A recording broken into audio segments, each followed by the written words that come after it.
essas informações. A Ana Cláudia me repassará através do WhatsApp e eu transferirei essas perguntas para Jatobá e Tânia sob forma de perguntas aqui diretamente no nosso Teams, na nossa palestra. Jatobá, é com você. Bom trabalho a todos. Bem, bom dia a todos. Eu espero que vocês estejam vendo na tela o PowerPoint que nós vamos apresentar. Ele contém um sumário das informações e das análises e reflexões que nós vamos fazer. Se houver qualquer dificuldade em visualizar a tela, por favor, sinalizem. Repito mais uma vez os meus agradecimentos de poder participar dessa discussão. Nós vamos fazer uma apresentação dividida em duas partes. A minha parte vai tratar de questões macro, de mercado de trabalho, de preços macroeconômicos, expectativas de impacto nos varejos de serviços, uma análise sumária das medidas que foram adotadas pelo governo federal, e vamos analisar o quadro fiscal, como é que ficam as reformas e qual vai ser a retomada da economia, o que é que se espera dessa retomada, como será essa retomada, e, finalmente, nós vamos apresentar algumas informações sobre o impacto da pandemia sobre as pequenas e médias empresas, com base em pesquisa do próprio SEBRAE. Então, vamos para o ambiente nacional, olhando para a economia em 2020 e olhando para alguns fatos e tendências relevantes. Inicialmente, eu queria chamar a atenção como a pandemia é exatamente o quadro de fundo. Essa pandemia não foi um evento absolutamente impossível de acontecer. Ele era previsível. Eu tenho afirmado, inclusive, que eu li o documento que o Banco Mundial, junto com a Organização Mundial da Saúde, produziu em setembro do ano passado, alertando para um mundo em perigo. Esse foi o título exatamente do documento. Então, infelizmente, a pandemia, apesar de todas as advertências, pegou o sistema de saúde do mundo despreparado, alguns mais, outros menos, provocando uma devastadora crise sanitária com consequências econômicas e sociais muito sérias. Eu queria começar logo por uma questão que faz parte do debate nacional, né? Você tem um isolamento social como um princípio básico da política de supressão.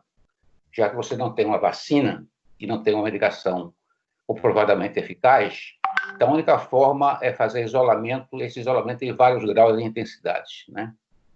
E, obviamente, a economia não pode ficar muito tempo parada, ou parcialmente parada, nem os governos podem deixar de arrecadar, porque tem funções públicas e missões importantes a cumprir.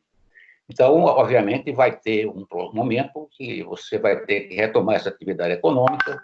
Os governos estão se preparando para isso, inclusive o governo de Pernambuco, né?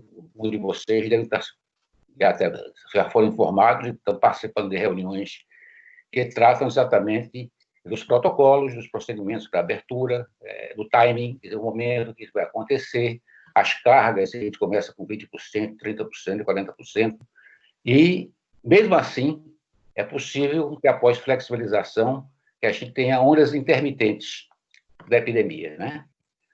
Cuja frequência e intervalos entre si vão depender muito do grau de adesão aos protocolos de conduta, que vão ser desenvolvidos e serão aplicados diferenciadamente para setores e regiões, né? Infelizmente, esse debate entre isolamento social e abertura econômica está muito contaminado por uma questão política, que eu não vou entrar muito em detalhes, mas vou mencionar um pouco mais adiante novamente, e que tem a ver muito com um boicote, claro, do Instituto da Política de Isolamento Social, nos termos que ela está colocada hoje na maior parte dos estados, pelo presidente da República, que emite sinais por palavras e atitudes que induzem a desobediência e não cumprimento das recomendações da Organização Mundial da Saúde, e isso, obviamente, prejudica significativamente a eficácia da política de isolamento. E queria chamar a atenção que, dado um quadro de recessivo praticamente já instalado, e da necessidade de você enfrentar gastos crescentes com saúde, os governos têm que atuar, né? Tem um papel do governo federal e tem o papel de estados e municípios. O governo federal, obviamente, tem os principais instrumentos, porque só ele pode usar esses instrumentos. Por exemplo, só o governo federal para emitir dívida, só o governo federal para emitir moeda, só o governo federal, através do Banco Central, pode usar reservas cambiais para financiar o Tesouro. E, obviamente, houve uma necessidade muito grande de aumentar os gastos com saúde e também aplicar medidas que custam muito dinheiro para poder mitigar os efeitos adversos da pandemia. O resultado disso é que nós vamos ter um aumento da dívida pública bruta, porque o governo está emitindo dívida, né? E se prevê que vai para 90% do PIB no final do ano. Agora está em torno de 79%, 80%. A consequência desse aumento da dívida pública foi elevar os juros de longo prazo, os juros que o Tesouro paga para vender títulos no mercado para poder financiar os seus gastos. E como existe uma dúvida, aumenta a incerteza sobre a capacidade do governo pagar a dívida soberana, o que acontece é que a taxa de juros futuras que serão necessárias para captar recursos do público, de bancos, de investidores internacionais, eleva-se, né? Isso está criando alguma dificuldade para a gestão da dívida soberana e também está encurtando muito o perfil da dívida pública. Então, esse é um fato que eu vou botar lá. E tem implicações importantes sobre a taxa de juros futuras, tá certo? Com relação aos estados e municípios, tem muitas limitações. Não podem emitir dívida, podem basicamente diferir alguns impostos, e alguns fizeram diferimento de ICMS para Simples e MEI, postergar multas, obrigações acessórias, etc., coisas menores. E esses entes, obviamente, já têm severos problemas fiscais. Não é o caso de Pernambuco, a situação fiscal de Pernambuco não se compara, por exemplo, com a do Rio Grande do Sul, de Minas Gerais, do Rio de Janeiro, mas, obviamente, o Estado não estava em uma confortável posição do ponto de vista das suas contas públicas. Então, esses comentários iniciais são, basicamente, para dar um quadro do debate, né, o que é a pandemia, do debate e das medidas para combater, evitar o colapso do sistema público de saúde, que envolve, então, a controvérsia entre quando abrir, como abrir, e as medidas que têm que ser tomadas daqui por diante nesse sentido. Então, eu vou inicialmente começar a olhar para a atividade econômica, né? A atividade econômica, nós não temos os dados oficiais do IBGE, mas, como vocês sabem, o Banco Central produz o índice chamado IBC-BR, que é uma variável que se aproxima muito da do PIB. A correlação entre as duas é quase 95%. Então, vocês observam que a atividade econômica já teve uma queda expressiva em março. Quero chamar a atenção que os isolamentos, com suas várias intensidades, começaram na segunda quinzena de março, que o Carnaval, se não me engano, terminou a quarta-feira de cinza, dia 5 de março. Entre dia 5 de março e 15 de março, a atividade econômica estava normal. A partir de 15 de março, começaram a surgir os isolamentos e suas várias intensidades. Por exemplo, os shoppings começaram a fechar aqui em Pernambuco, dia 23 de março, mas já foi suficiente para, no Brasil como um todo, derrubar a atividade econômica, que caiu 1,5% no mês de março, comparado com o mesmo mês do ano anterior. E trouxe para o negativo o crescimento acumulado no ano. Em fevereiro tinha sido 0,4%, caiu para 0,3%. Essa informação ela é confirmada por outras instituições, como a Fundação Getúlio Vargas, que registra uma queda de 0,9% em março, comparado ao mesmo mês do ano anterior, e crescimento de 0,3% nos semestres, né? Obviamente que uma situação de queda no nível de atividade afeta a arrecadação e tende a agravar o quadro fiscal, já complicado pelas medidas que são necessárias para mitigar os efeitos da pandemia. Então, veja que a situação, já na segunda quinzena, já no mês de março, que é bem no início do processo, já tem uma queda significativa no nível de atividade. Aí, quando você olha para as projeções da economia, em base em várias instituições, por exemplo, o OECD, Banco Central Brasileiro, Fundo Monetário Internacional, a maior parte das previsões para o Brasil estão acima de 5%. O FMI prevê uma queda em 2020 de 5,3%, o Banco Mundial de 5%, o próprio Ministério da Economia se aproxima, no seu relatório Panorama Macroeconômico, de 5%. Então, esse ano será um ano recessivo, uma das maiores recessões da história brasileira.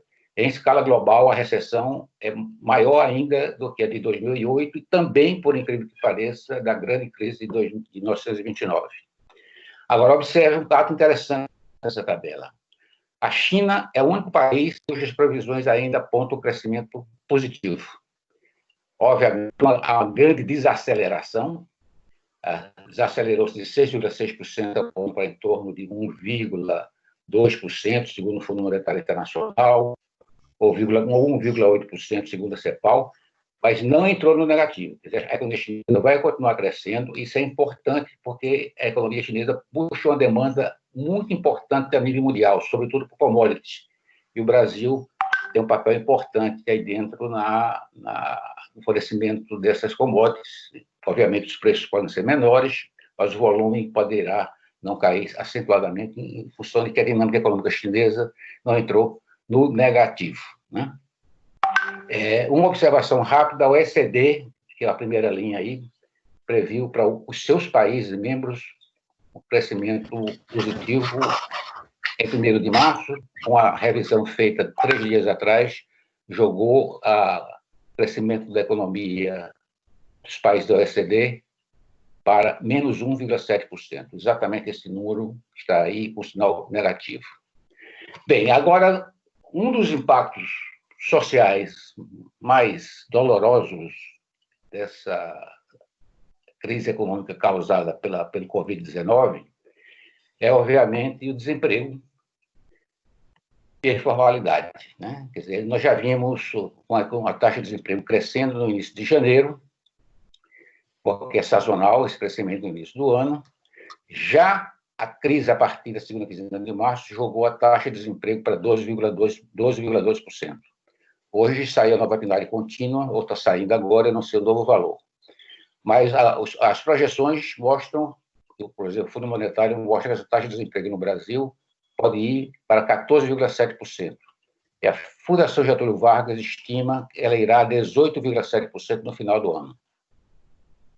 Isso é desemprego aberto, né? Mas tem também a informalidade, que já era significativa no nosso país, em torno de 29% a 30%, certo? São cerca de 24,2 milhões de pessoas, 26% dos ocupados, e apenas 22% desses, conta própria, tem CNPJ, tá certo? Então, a informalidade, inclusive, se mostrou a nu quando da necessidade de transferir renda para pessoas e para famílias chefiadas por mulheres. Vocês viram que houve mais de 53 milhões de pessoas foram beneficiadas, e se descobriu que o nível de informalidade era bem maior do que a gente aguardava, embora muitas pessoas que não tivessem ativas, tivessem não inativas, também receberam o benefício. Mas deixou à luz, inclusive, um problema de cidadania. Tem muitos brasileiros que não tinham nem sequer documentação, eles não sabiam com quem trabalhava, como trabalhava e que renda gerava. Bem, há alguns impactos sobre o mercado de trabalho que eu vou chamar a atenção aqui. Então, desemprego, o visto vai se elevar substancialmente, com recuperação lenta após a retomada do nível de atividade. Isso porque sempre o mercado de trabalho é o último a se recuperar. Sempre aconteceu em todas as recessões e não vai ser diferente nessa. Como sempre, atingirá os de menor escolaridade ou de menor qualificação. E a informalidade também vai gerar o volume, vai aumentar a informalidade, tá certo? Porque houve basicamente um corte abrupto na geração de renda via prestação de serviços informais ou venda de bens, e essa geração de renda vai se recuperar lentamente pelas razões que eu vou detalhar um pouco mais adiante. Durante o isolamento social, isso é uma observação, o emprego feminino é segregado em algumas ocupações, alguns desses empregos foram preservados, como enfermagem, serviços auxiliares, atendente nos serviços essenciais, etc., mas alguns empregos femininos foram também duramente atingidos, como, por exemplo, aquelas pessoas que prestam serviços à família, e a pessoa, manicure, pedicure, etc., cabeleireiro, tal, empregadas domésticas. Então, o emprego feminino foi atingido, foi preservado em algumas ocupações e foi severamente atingido em outras. A outra coisa que eu queria chamar a atenção no mercado de trabalho é que o emprego dos mais qualificados e escolarizados, durante a crise e na retomada, foram e serão mais preservados porque esses trabalhadores detêm habilidades e competências para home office. Quer dizer, a maior parte das pessoas, a atividade exige presença física. E, às vezes, a atividade, mesmo que não exija presença física, exige o domínio de algumas competências, de alguns skills. E essas habilidades não estão ausentes em uma boa parte da força de trabalho brasileira. Então, vai atingir de forma diferente os mais qualificados e escolarizados da maior parte da força de trabalho. Uma coisa muito importante, que nós vamos detalhar daqui a pouco, é que haverá mudanças nos processos de organização do trabalho. Quer dizer, vai ter uma nova economia, tudo isso na hipótese que você não tem uma vacina rapidamente, nem tem uma medicação eficaz. Você vai ter que conviver com o vírus, né? Então, haverá mudanças nos processos de organização do trabalho, devido aos requisitos sanitários para a flexibilização gradual e segura, que vai exigir dos órgãos de treinamento e qualificação muita atenção.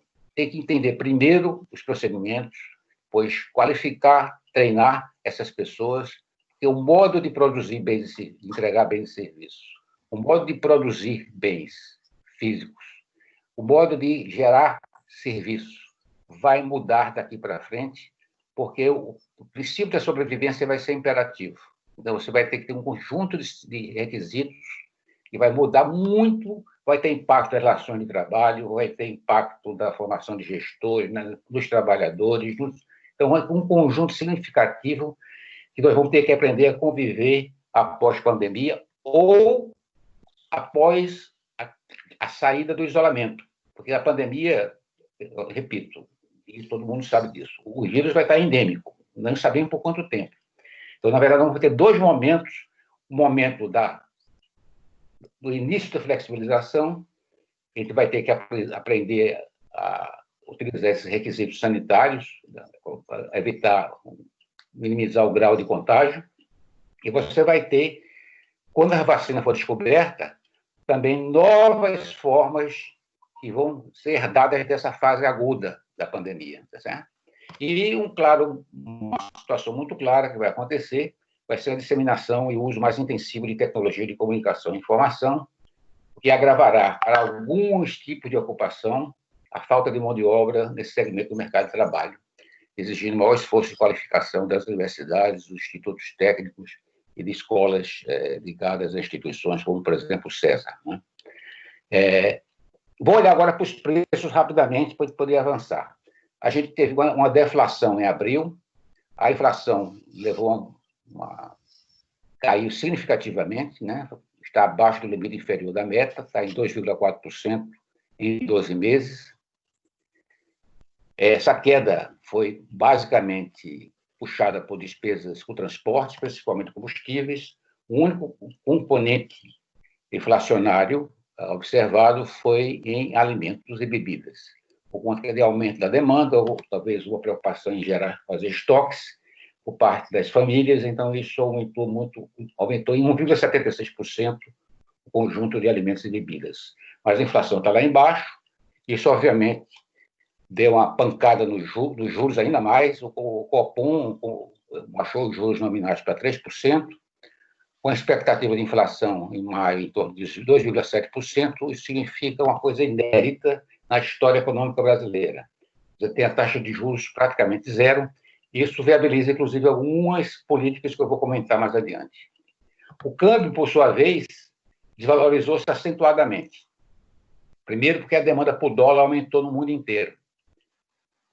E aumentou porque aumentou também a demanda por títulos da dívida pública americana, sobretudo a dívida dos títulos de 10 anos, que são uma espécie de paraíso de segurança, mesmo que pague taxa de juros negativas. Então, você teve um problema de aumento da demanda por dólar, os juros baixos no Brasil fez com que os investidores especulativos estrangeiros tivessem caído fora da nossa bolsa, do financiamento do Tesouro, e também houve uma contribuição condição, claro, da pequena, mas houve, da instabilidade interna, já que nós temos não apenas uma crise sanitária, econômica e social, mas também temos uma crise política. Certo? Então, esse é o comportamento do câmbio. Quando você olha para o mercado, aí pergunta quais são as expectativas dos empresários. Aí são as expectativas do relatório do Bacen, no dia 22 de maio, então, dessa segunda-feira. A posição, o mercado já está apontando para uma queda do PIB já perto de 6%, 5,89%. A posição anterior é 3,34%. Então, observem que o mercado está prevendo que haverá uma queda acentuada no nível da atividade econômica em 2020. Agora, é interessante olhar para o resultado da pandemia. Repito, alguns desses slides aqui só levam em consideração o mês de março. Bom, na verdade, a crise, repito, começou a se agravar na segunda quinzena de março. Então, observe que o varejo ampliado caiu 6,3%, tá certo? O comércio varejistas, que não inclui material de construção e veículos, caiu 1,2%, né, no mensal, e no acumulado do ano houve uma forte desaceleração. Aliás, no caso, inclusive, do comércio varejista ampliado, praticamente teve uma queda de 6,3% e o mensal foi zerado. No comércio varejista, o acumulado do ano caiu para 1,2%, tendo sido positivo apenas em março, em 1,6%. Esses dados, provavelmente, para abril e maio, vão ser muito mais contundentes, certo? E, obviamente, os números mostram que os segmentos considerados essenciais, como farmácia, perfumaria e supermercados, tiveram desempenho em março, certo? Esses são dados do IBGE, da Pesquisa Mensal de Comércio.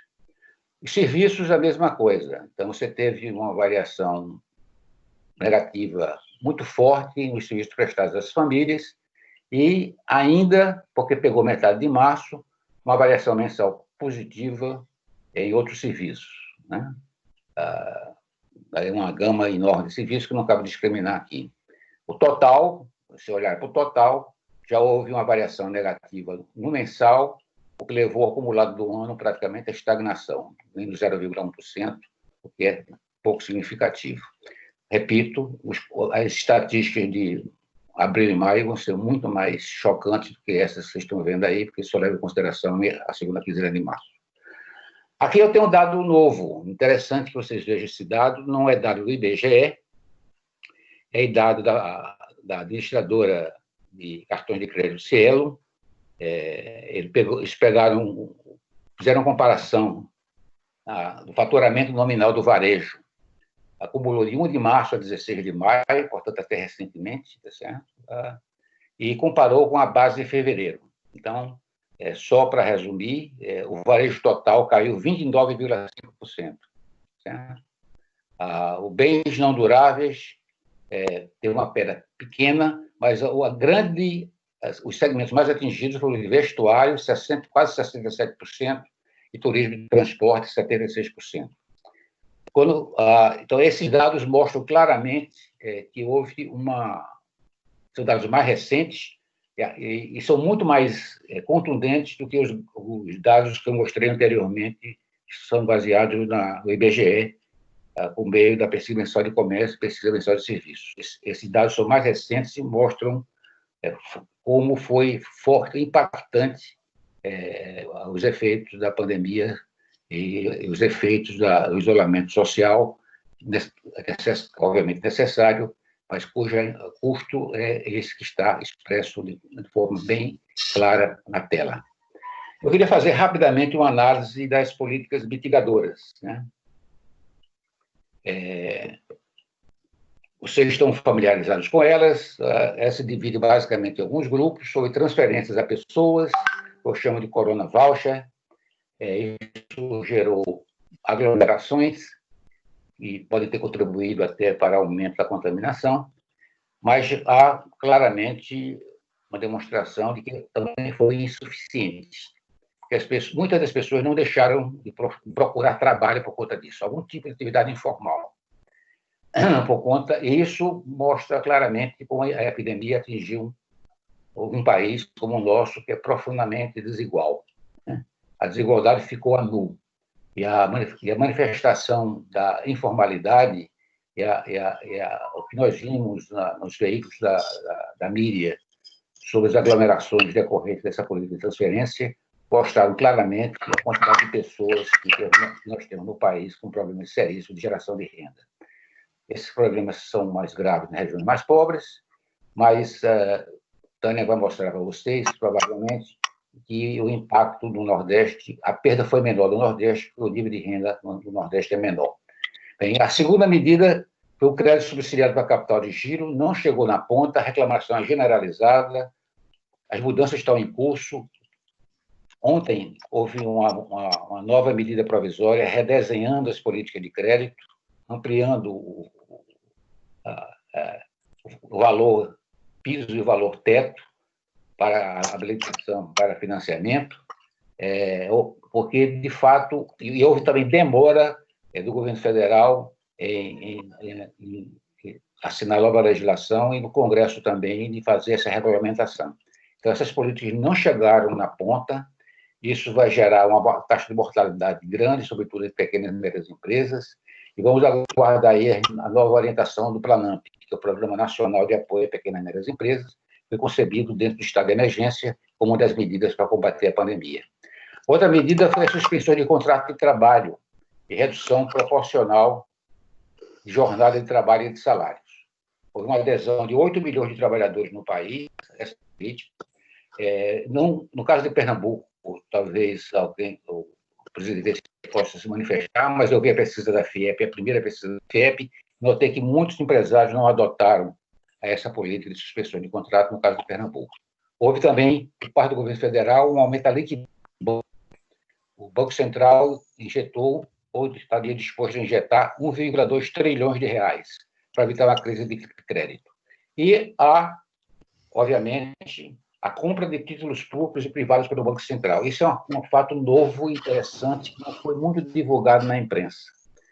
Mas essa medida que foi aprovada junto com o orçamento de guerra se aproxima exatamente daquilo que se chama de quantitative easing. Foi uma política adotada pelos Estados Unidos, pelo país da União Europeia, na crise de 2008, e está sendo adotada novamente, que é uma forma de você injetar dinheiro na economia. O que é que o Banco Central pode fazer? Mas me foi dito pelo secretário do Tesouro, num debate, que não pretende usar muito intensamente esse instrumento agora.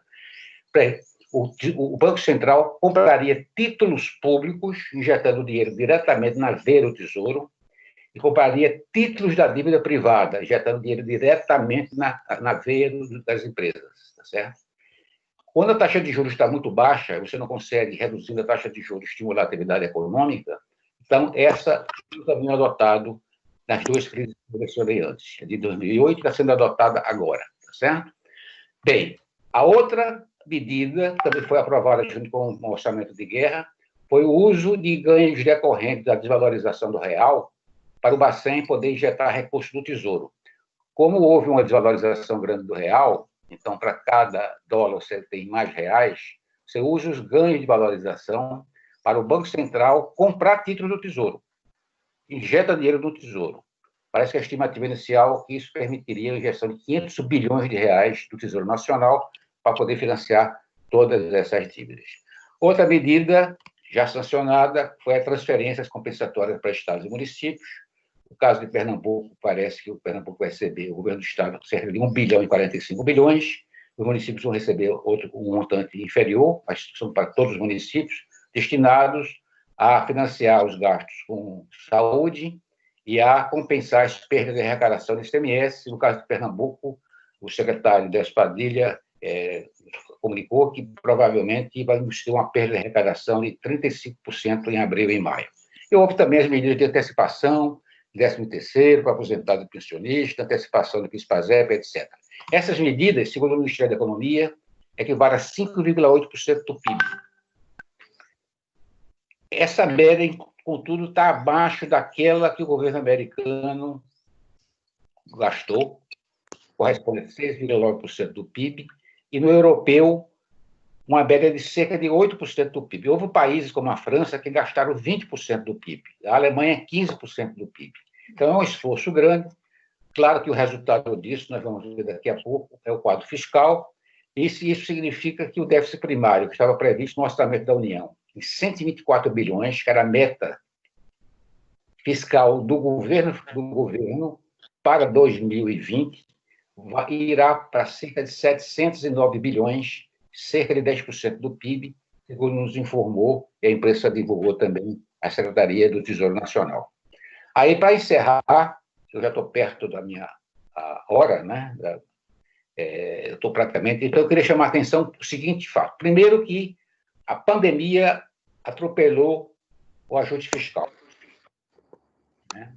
E criou-se, então, um orçamento de guerra para evitar o descumprimento da lei de responsabilidade fiscal.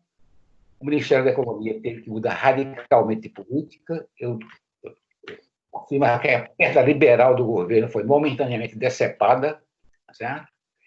E, em função disso, isso atingiu não apenas a União, mas atingiu também estados e municípios, porque esses entes enfrentaram dificuldades maiores ainda que enfrentam hoje, com menos instrumentos e com um clima pouco cooperativo da União, já que não existe um esforço muito grande de coordenação entre a União e Estados. O Congresso tem feito um papel importante como protagonista, mas seria ideal que essa aproximação e coordenação fossem mais próximas, né?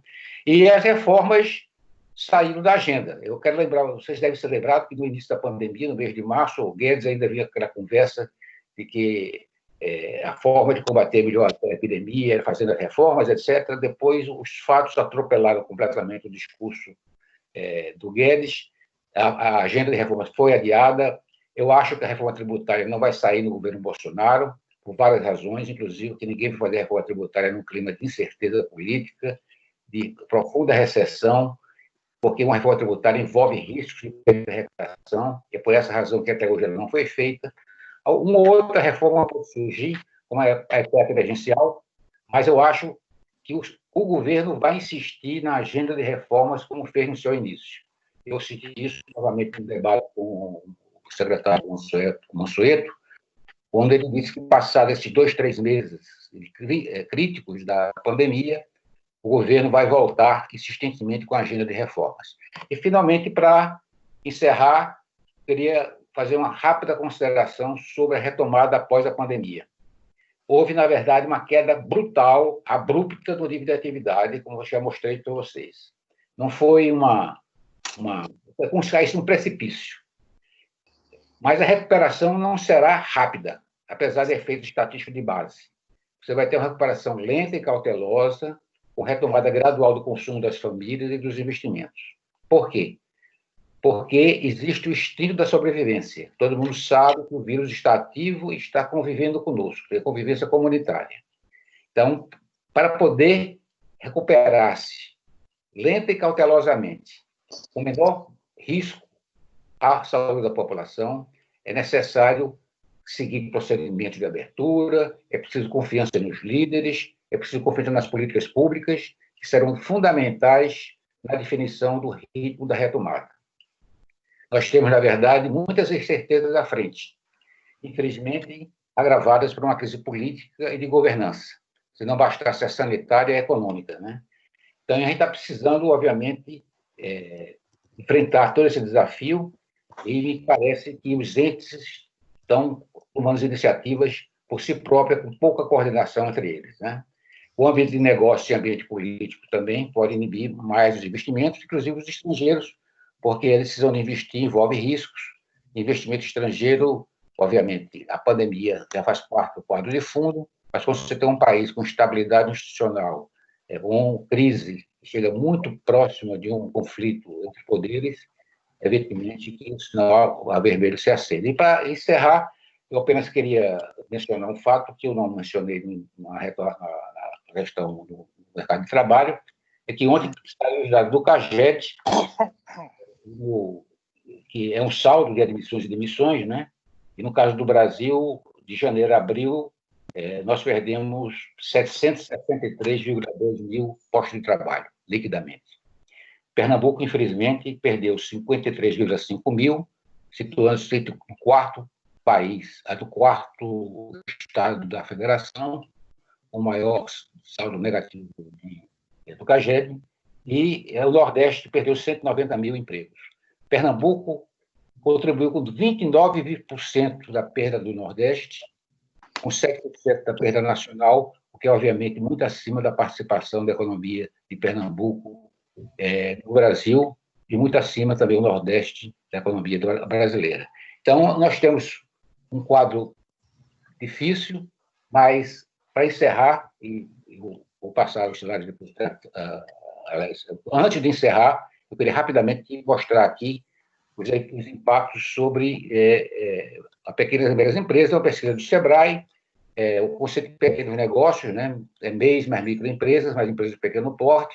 Observem aí que foi uma queda substantiva, está no quadro entre menos afetados e mais afetados, todos os setores profundamente afetados. A variância vai de menos 37% no agronegócio, por razões da sua especificidade, até menos 76% no turismo. E à direita está colocado alguns números que são preocupantes, né? 44% dos pequenos negócios não estão funcionando devido a restrições de circulação, 29% passaram a utilizar a internet, que é uma nova forma de conviver com o mercado, 89% tiveram queda do faturamento mensal, há muitas dívidas e 1/3 dos empresários estão inadimplentes, e a previsão dos empresários entrevistados com a pesquisa do SEBRAE é que vai levar uns 10 meses para que a economia volte ao normal, e eu acho que não é o normal, é um novo normal. Nós vamos discutir isso daqui a pouco. E as expectativas dos microempresários, dos pequenos negócios, com relação a medidas governamentais, estão colocadas aí dentro, né? Então, existe uma demanda muito grande para empréstimos sem juros, aumento da linha de crédito, que não estão funcionando, redução de impostos e taxas, etc. E do lado direito, algumas informações interessantes, né? 59% precisarão de empréstimos para não gerar emissões, 38% já buscam esse empréstimo, 58% aplicaram e não conseguiram resposta, e 28% não conseguiram resposta. Os bancos públicos e privados são os mais procurados, e há débitos federais importantes por parte do segmento. O meu temor, e aí eu gostaria, obviamente, isso podem detalhar no debate, é que muitas dessas pequenas e médias empresas não consigam sobreviver após a pandemia. Esse é um quadro, um cenário negativo, que nós temos que examinar, mas também muitas oportunidades vão surgir. E eu acho que essas oportunidades vão ficar mais claras ao final dessa apresentação. Eu queria agradecer a atenção e passar a palavra para a Tânia. Se Tânia não se importar, eu vou passando as slides para ela, para evitar essa saída e entrada de compartilhamento. Vamos agora para o ambiente estadual. Tânia, você com a palavra. Ok, Jatobá, eu queria somente fazer um comentário antes que Tânia entre na fala dela, o tempo que preparei os slides. Já tem alguns conselheiros que fazer algumas perguntas, e também do público externo, mas eu preferiria que a gente fizesse o seguinte: avançasse com a apresentação de Tânia, e, ao final, a gente fizesse uma sessão mais longa de perguntas e respostas, para que a gente não perca o ritmo do raciocínio que está integrado dos dois apresentadores. Ok? Então, eu pediria aos conselheiros um pouquinho de paciência para a gente ir até o final com a apresentação da Tânia, e, posteriormente, eu vou liberar aí para a gente poder fazer as perguntas. Ok? Vamos então, Tânia, com você a palavra. Bom dia a todos. Também agradeço o convite do SEBRAE para conversar com vocês nesse momento. E, como o Jorge falou, o meu foco vai ser olhar sobre Pernambuco, que a gente está vivendo, e, no final, uma reflexão sobre futuro, com foco na pequena e média empresa, que é a área de atuação do SEBRAE.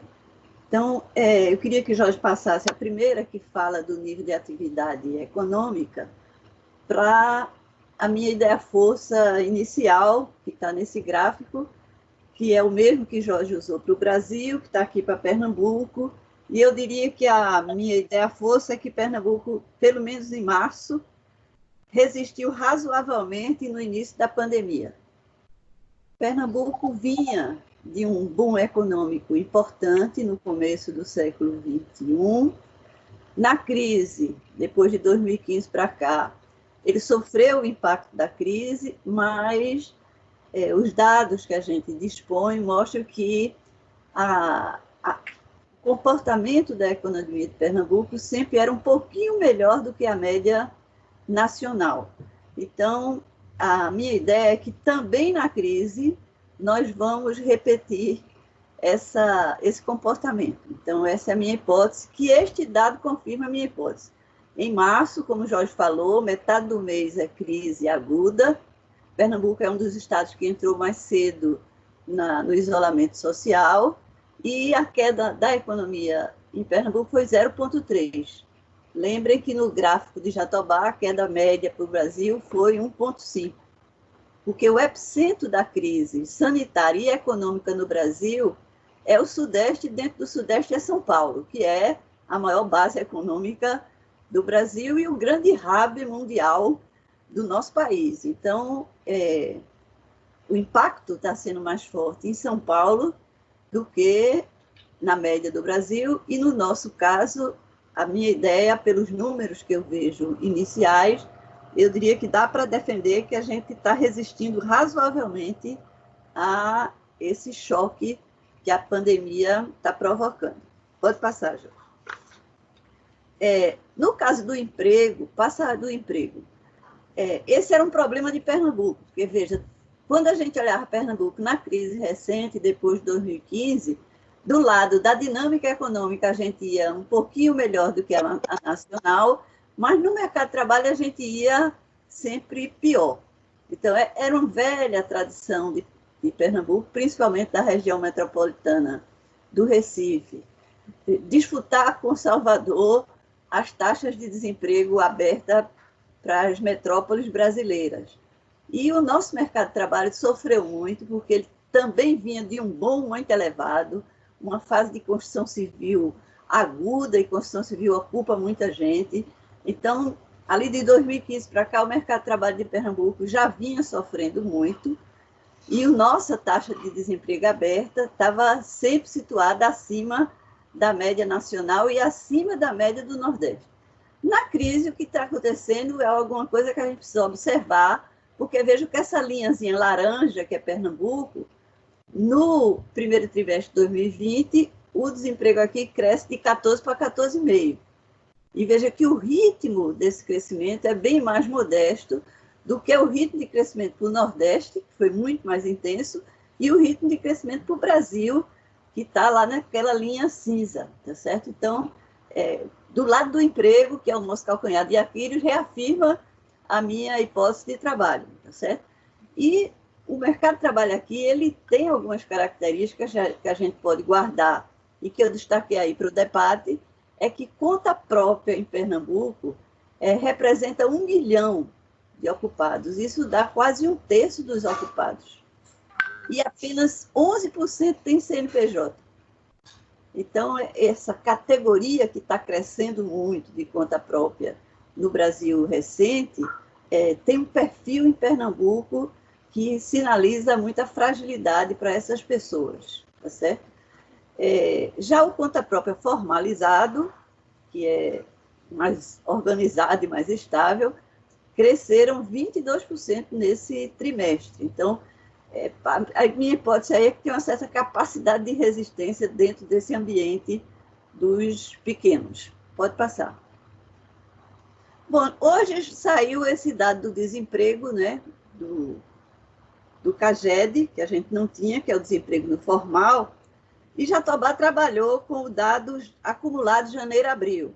E aí Pernambuco não foi bem, ele mostrou que Pernambuco representou 6,3% do crescimento do desemprego nacional, quando Pernambuco representa 3,4% da força de trabalho formal do Brasil, porque o dado do CAGED é só para o emprego formal. Então, a média de participação de Pernambuco é 3,4%, e nesse período de janeiro a abril, foi 6,3%.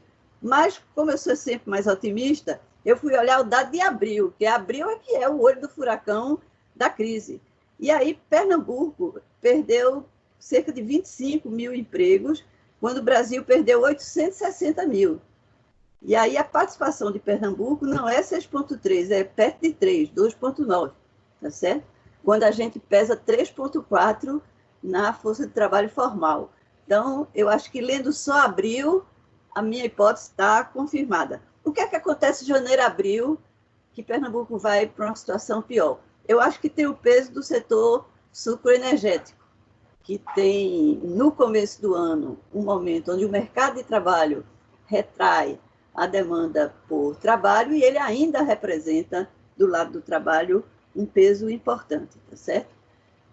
A massa de rendimentos, ela retraiu em Pernambuco mais do que a média nacional. Vejam aí a tabela para Pernambuco, é uma queda muito significativa, tanto na variação trimestral como na variação interanual, tá certo? Os rendimentos aqui têm uma queda maior no primeiro trimestre do que na comparação com o Brasil e com o Nordeste. Não está aqui no gráfico, que o gráfico é Brasil, Pernambuco e Nordeste. Vocês vejam que o Nordeste tem uma queda em torno de 2%, o Brasil 1,3% e Pernambuco 2,4%. Então, eu diria que a gente está pior no rendimento do que está no emprego. É essa a ideia força, tá certo? Pode passar. Pode passar para o próximo. E aí, quando a gente vai para o varejo, pode passar, Jorge? Jorge? A próxima, Jorge, por favor. Jorge, a próxima lâmina. Será que ele caiu? Jorge? Gente, podem ver se Jorge caiu. Já rodou o slide. Tá bom. Então, Pedimos, Tânia, só um instantinho, nós pedimos para que as pessoas desliguem os seus microfones, por gentileza, para não entrar um ruído cruzado aí, por favor. No varejo, em Pernambuco, vocês veem que a queda em Pernambuco é pior do que na média nacional. No trimestre, o Brasil tem 0 no crescimento no varejo ampliado e um pequeno crescimento no varejo restrito, e em Pernambuco já está no negativo. O varejo restrito 6,2% e o ampliado quase 10%. E tem uma surpresa em Pernambuco, que é o comportamento de eletrodoméstico. Porque eletrodoméstico em Pernambuco, na crise, ele cresce, e cresce bastante. A minha hipótese aí, desse crescimento, é que tem a ver com compras online, sendo Pernambuco um estado que tem um polo de distribuição importante. Essa tradição logística de Pernambuco se reafirmou nos anos recentes, e eu acho que é um dos nossos cacifes para o futuro, né? Porque o futuro do comércio é o comércio à distância, e uma variável estratégica no comércio não é mais a loja, é quem distribui. E Pernambuco é um lugar que distribui. Então, eu acho que uma hipótese é que isso já começou a funcionar na crise, explicando um pouco esse comportamento dos eletrodomésticos. Teve um desempenho em abril e maio, vai ter um desempenho em abril e maio pior do que esse que eu estou mostrando aí. Então, o que é esperado é que a pesquisa de abril e a pesquisa de maio vão mostrar dados mais pessimistas do que esse que eu estou mostrando aí, mas isso vai acontecer para o Brasil todo, tá certo? O outro dado do varejo, passa aí, Jorge, por favor. O varejo aí, por segmento, a gente vê isso, que alguns segmentos do varejo, dos serviços, no caso, em Pernambuco, eles foram bem na crise.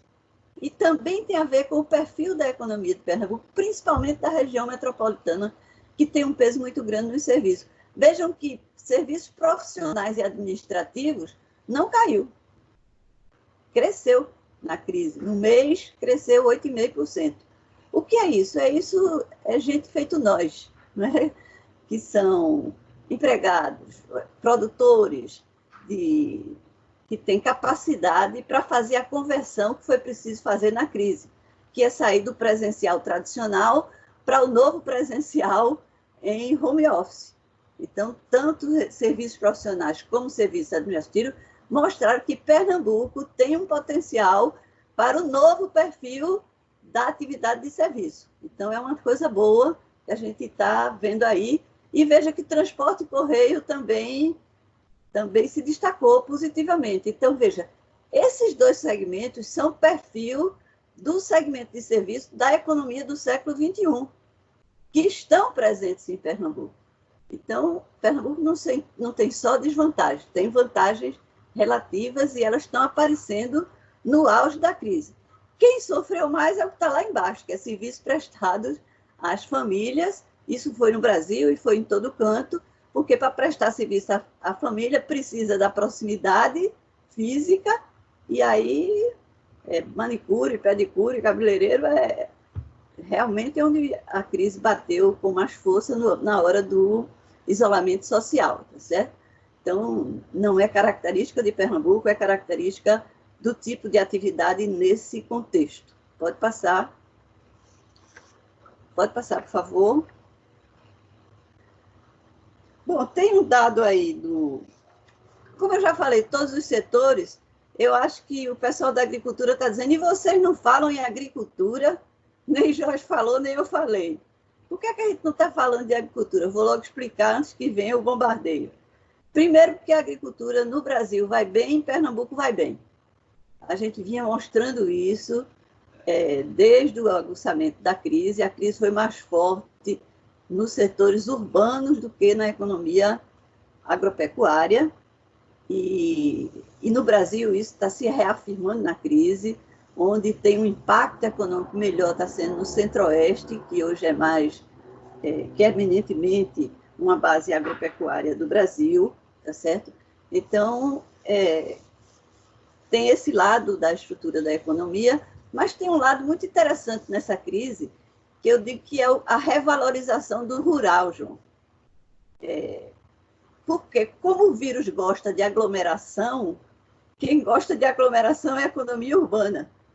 Então, a economia rural é mais dispersa territorialmente, agrega menos pessoas e isso está atuando a favor do mundo rural. Tanto que nas estatísticas negativas, que é onde a gente focou, não está o rural. Mas a gente pode discutir isso depois, se estamos certos ou não, tá certo? Agora a gente vai trazer dois dados que são do Cielo, que Jatobá já usou para o Brasil, e que, no caso do Nordeste, eles não desagregam por estado, eles desagregaram por Nordeste, mas o Nordeste reflete Pernambuco e reforça a minha tese de que a gente não vai se sair entre os piores. Por enquanto, no auge da crise, quem está sofrendo o impacto maior é o Sudeste. Quem pegou o impacto maior é o Sudeste, o impacto acima da média nacional. O Centro-Oeste é quem pegou menos, e o segundo que pegou menos é o Nordeste, tá certo? O Norte, por outras razões, pegou mal, mas principalmente pelo peso do Amazonas e dentro do Amazonas de Manaus, que é um São Paulo lá naquela porção do Brasil, tá certo? Então, esse dado é muito interessante, mostrando essa marca, essa característica da crise no Brasil, do ponto de vista regional. Pode passar? Pode passar, Jorge. E esse dado é o dado por unidade da federação, que também reafirma o que eu estou dizendo. Pernambuco não vai estar entre os piores.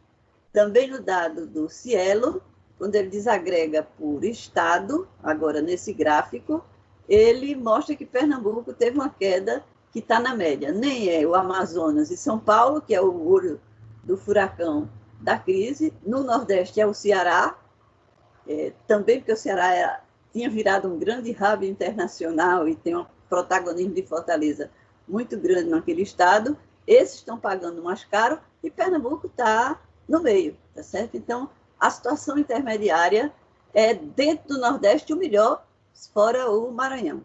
Pode passar, que já estou chegando ao final. Pode passar? Um olhar rápido sobre a pequena e média empresa. Então, esse impacto na pequena e média empresa preocupa Pernambuco. Quer dizer, no Brasil, a pequena e média empresa vai ter um impacto grande na crise, mas como em Pernambuco cerca de 1/3 das empresas são pequena e média, pelo dado do próprio SEBRAE, eu acho que Pernambuco também precisa colocar um olhar especial sobre esse ambiente da pequena e média empresa. Não é irrelevante para nós, principalmente no comércio, mas também na indústria, não é?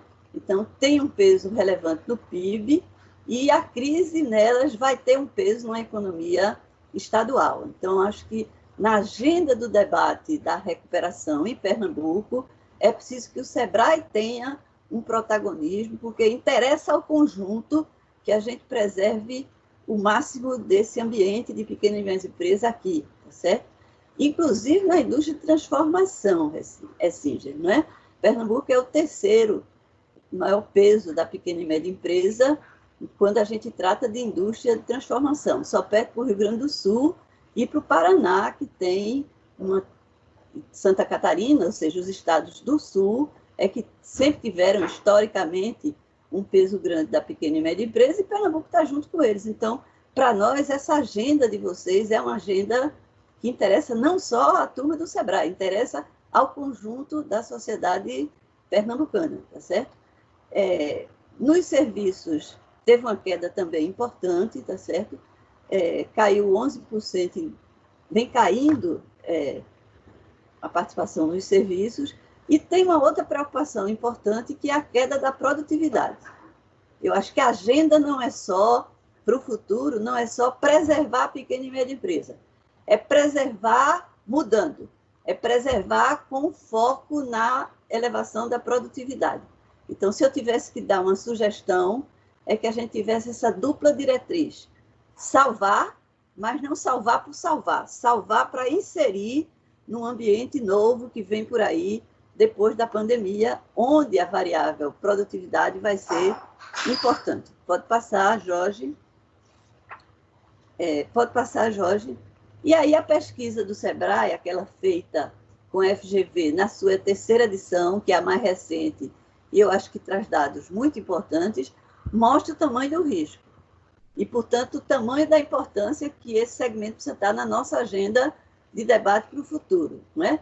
91% ali dos pequenos negócios tiveram queda no faturamento em relação ao padrão que eles estavam antes da crise, e nesse ambiente de quem teve queda, 68% é a variação média da queda, não é uma queda pequena, é muita gente que teve queda, e entre os que tiveram queda, o baque foi muito grande, é isso que esse gráfico está mostrando aí. E a pesquisa tem alguns outros dados que, como eu já estou com muito tempo, eu vou deixar para vocês refletirem. É muito parecido com o que Jorge falou para o Brasil, tá certo? Tem um último dado que eu queria passar, que é um dado da indústria, que é a pesquisa da FIEP, que também mostra um impacto muito grande na indústria em Pernambuco. A segunda edição da pesquisa da FIEP foi muito interessante, e eu acho que isso é uma coisa boa, gente. Na crise, a gente está mostrando protagonismo. A FIEP fez 2 pesquisas, a FEComércio fez uma pesquisa, quer dizer, o ambiente empresarial de Pernambuco não recebeu a crise encolhido, recebeu a crise querendo entender a crise, querendo participar da construção de uma solução para a crise. Mas os dados dessa segunda edição da pesquisa da FIEP também são preocupantes, principalmente esse alerta sobre o crédito, tá certo? Que a gente botou até em negrito. Entre as que buscaram crédito, 44% são empresas de pequeno porte, 11% são microempresas. Então, 50% de quem tentou crédito não está conseguindo, está no nosso ambiente de preocupação, na indústria, tá certo? Então, isso é preocupante, então não podemos baixar a guarda nessa discussão. Pode passar, Jorge, para eu ir para a penúltima, aliás, estou terminando, que é uma discussão que eu estou fazendo sobre as medidas do governo federal e o impacto no Nordeste e em Pernambuco. E eu estou defendendo duas coisas, assim. Primeiro, nas medidas do auxílio emergencial, que Jorge está chamando voucher coronavírus. Eu acho que a compensação que veio na política do governo, ela ajuda o Nordeste e Pernambuco por duas razões. Pelo peso que a gente tem nessa população que não consegue se inserir bem na economia do Brasil. Então, veja, como a gente tem um peso grande, acima do peso que a gente tem na economia, a quantidade do auxílio emergencial foi muito grande. Então, isso trouxe uma massa de rendimento que às vezes nem existia. E quando ela fixou em 600, esse 600 é muito ruim para São Paulo, mas é um número um pouco melhor, não é que ele seja melhor. Se tivesse feito como a Alemanha, segurado no salário mínimo, era até melhor. Mas, por exemplo, empregado do setor privado sem carteira assinada, a remuneração média em Pernambuco, no primeiro trimestre de 2020, é R$ 900. Então, eu estou falando de uma média de R$ 900 para quem recebeu 600. A média no Brasil é 1.500 e a média em São Paulo é 2.300 e tanto, quase 2.400. Então, foi menos ruim, não é que foi bom aqui, foi menos ruim aqui. E o conta própria também. A remuneração média do conta própria em Pernambuco é R$ 1.124. A média no Brasil é 1.700, a média em São Paulo é 2.500. Então, teve perda, mas a perda foi menor no Nordeste e também em Pernambuco. A segunda linha do programa emergencial, que é a manutenção do emprego e da renda para as empresas formais, para o empregado, né? Que é a medida provisória 936, a lógica daquela medida foi assim: salário mínimo a gente não pode mexer, então quem ganha salário mínimo continua e vamos passar a turma para o seguro-desemprego, mas não ganhando o que ganhava, ganhando proporcional às horas, a carga horária negociada com a empresa e dando mais a quem tem mais.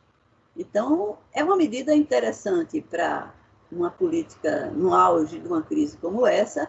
Agora, ela tem impacto, e o impacto é o mesmo do auxílio emergencial. É que o impacto aqui vai ser menos negativo do que vai ser, por exemplo, em São Paulo. Tá certo?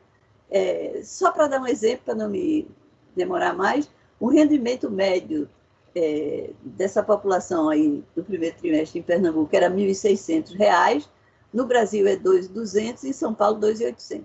Já tem estudo do DIEESE que defende essa tese, tem estudos na academia que defende essa tese, então não estou falando isso sozinha, estou falando em estudos, tá certo? E o terceiro elemento que Jorge também falou são as medidas para estados e municípios. Demorou, foi difícil, a questão política atrapalhou, mas a gente terminou negociando uma coisa que eu diria que é razoável. Para Pernambuco vai entrar 1 bi, então não resolve, mas dá para atenuar o impacto da crise nas finanças estaduais. E aí eu vou passar para a minha última lâmina, que eu construí junto com o Jatobá, e que remete a uma discussão para o futuro e para a pequena e média empresa. A gente tentou fechar a nossa fala com olhar para a pequena e média empresa e para o futuro. Deixemos a crise agônica e vamos para um pouquinho para frente. Então, a gente trabalhou 3 momentos.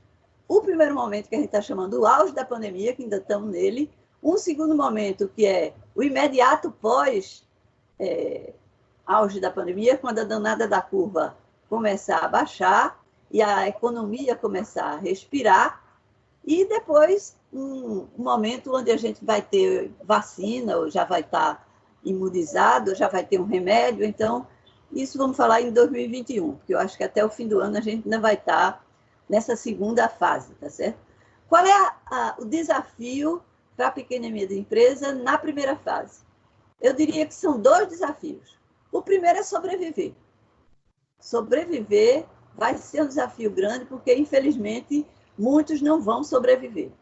E não ter acesso ao financiamento vai ser uma causa-mortes importante, tá certo? Do mesmo jeito que a gente está com dificuldade de saber qual é a causa-morte real, se é do Covid-19 ou não é, mas aqui vai ser mais claro. A causa-morte vai ser asfixia, tá certo? Asfixia, igual ao vírus, porque essas empresas não têm capital de giro, não têm reserva para enfrentar uma pancada desse tamanho. Então, a falta do crédito está sendo um elemento de muita dificuldade. Mas eu diria que, nesse ambiente, não basta sobreviver. Quem sobreviver com um mínimo de respiro na gestão do capital de giro, vai ser preciso inovar. E nossas empresas já estão inovando. É muito interessante o movimento em Pernambuco de inovação para canais de venda, para canais de suprimento, para vendas a crédito diferenciada, por exemplo, a ideia do voucher, que muitas empresas adotaram, até salão de cabeleireiro está vendendo voucher para escapar. Então, já que não tem crédito, vão para cima do cliente. Então, eu acho que teve inovações importantes aí, algumas delas vão vir para ficar, e teve inovações na comunicação, porque como a gente vai viver um novo mundo, o novo mundo da comunicação é muito importante. Então, a proatividade nas redes sociais, novos modelos de diálogo com os consumidores, eu acho que a gente está tendo nesse ambiente do Sebrae um exemplo muito interessante, e eu acho que o Sebrae está ajudando. O Sebrae já vinha nessa rota de que é preciso inovar, então eu acho que isso está funcionando no auge da pandemia. Quando a gente respirar e começar a voltar ao novo normal, tá certo? O novo normal ainda vai ser guiado pela saúde e ainda vai ser guiado pela insegurança das pessoas. Então, na oferta e na demanda, o ambiente de saúde, a segurança vai ser um elemento importante. Vai ser preciso valorizar a segurança. Então, qual é o desafio? Quem vai ser capaz de valorizar a segurança, tá certo? A segurança na saúde, e como estamos passando rápido para a era digital, a segurança na era digital. A Lei Geral de Propriedade dos Dados vai ser um elemento importante, é preciso já olhar isso com força. A transparência nas informações, então, tem muita gente inventando selo para dizer que aqui é seguro. O setor de turismo, por exemplo, de hotelaria, por exemplo, está trabalhando com essa ideia do selo, e os pequenos negócios nessas áreas são importantes, precisam ter um tratamento diferenciado. Então, esse é um desafio importante. O desafio da adaptação, a gente está dizendo que é um novo normal, então não vai ser o mesmo, vai ter um outro patamar de negócio, porque a sociedade empobreceu, a grande maioria vai estar num patamar mais baixo, claro que vai ter as exceções, mas a grande maioria vai estar num patamar mais baixo, então é preciso voltar, mas consciente que não vai voltar no pico, tá certo? É uma fase de transição, para quem puder depois ter um novo pico, e o mercado vai ter novas demandas. Nós estamos numa fase de experimentação aguda, e aí muita gente vai gostar do que viveu. Então, o perfil da demanda não é só se adaptar menos, é se adaptar a outro. Então, adaptação é uma palavra-chave para trabalhar no ambiente dos próximos meses, com consolidação e aperfeiçoamento das mudanças. As mudanças que a gente fez, muitas delas vão ficar. Então, a gente, na verdade, está numa fase de experimentação aguda de mudança, e um desafio para as médias empresas e pequenas empresas é consolidar e aperfeiçoar essas mudanças que eles mesmos estão construindo na fase aguda, tá certo? E o terceiro grande momento, que é quando a gente tiver condição de respirar melhor, a mensagem geral que a gente está dando é assim, gente, nós não temos a crise que os economistas trabalham. Crise na cabeça de economista é crise do ciclo econômico. É momento de baixa da dinâmica econômica. Essa crise que a gente está vivendo é muito mais do que isso. Porque já vinham acontecendo mudanças na economia mundial. E essas mudanças vão se acelerar. Então, a gente está vivendo uma crise agônica num mercado em mutação e não no mercado parado. Na verdade, nós estamos vivendo uma aceleração da ruptura. Essa palavra ruptura é uma palavra muito interessante. O conceito de crise que eu trabalho não é o dos economistas. O conceito de crise que eu trabalho é o de Gramsci. Ele diz que crise é aquele momento onde o velho está morrendo, mas não morreu, e o novo está nascendo, mas não é hegemônico.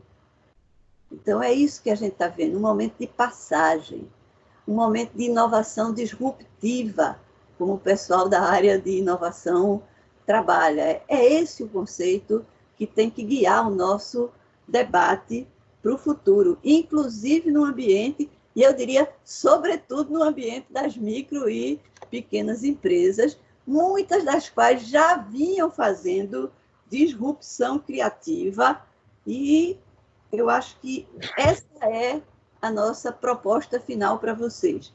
Qual é o grande desafio? Síntese, pensar fora da caixa, ser criativo.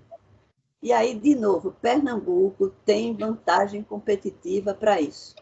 Pernambuco tem ecossistemas de inovação consolidados, em expansão. Foi muito interessante o protagonismo do Porto Digital nessa fase, o protagonismo das nossas universidades, como a academia foi para cima do problema, como empresários e governantes redescobriram a força da academia, das nossas projeções, dos nossos modelos. Então, tem ambiente em Pernambuco favorável, não só na capital, no interior também, e tem um potencial criativo aqui. Se tem um ativo em Pernambuco, é o potencial criativo da nossa sociedade, pois isso é ativo para o que a gente vai viver a partir de 2021. Então, eu queria deixar uma mensagem otimista, de esperança no futuro, nessa hora que a gente está sofrendo mais do que criando. Então, eu sou otimista de que esse ambiente de pequena e média empresa vai ser valorizado pela sociedade pernambucana e ele tem o que dar no futuro pós-auge da pandemia. É essa a nossa proposta. Bom, gente, muito bem, muito obrigado, Tânia, muito obrigado, Jatobá.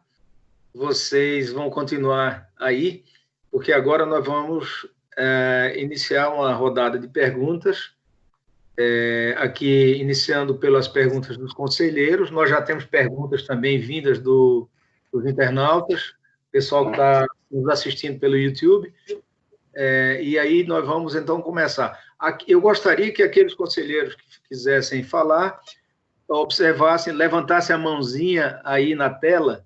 Vocês vão observar que tem uma faixa, uma barra horizontal inferior, tem uma mãozinha para cima, e aí a gente, os conselheiros, levantam suas mãozinhas e eu vou fazendo o gerenciamento aqui da ordem de inscrição dos nossos conselheiros, tá? Por gentileza, então, os conselheiros que quiserem se dirigir aos palestrantes, Tânia e Jatobá, para fazer as suas perguntas, levante aqui a palminha da mão e, em seguida, podem fazer diretamente pelo microfone a pergunta. Não é necessário fazer a digitação. Eu sei que Bernardo já se manifestou, embora não tenha levantado a mão. Bernardo, por gentileza, com você. Isso. Obrigado, Jatobá. Bom dia a todos, né? Queria primeiro agradecer de assistir essa brilhante palestra de Tânia Bacelar e Jatobá, né? A gente tem o privilégio de ter dois grandes economistas dando esperança, dando um futuro melhor para a gente. Eram duas perguntas e uma informação. A primeira é: com os juros mais baratos, mesmo o Brasil aumentando o custo da dívida pública, isso vai, pelo menos, equilibrar, né? Nós pagávamos um juro maior e agora vamos pagar um juro menor, embora que nós estamos devendo mais. A minha preocupação é quando o doutor Jorge falou que o futuro, mais na frente, é que é preocupante. E a segunda seria, a pergunta, seria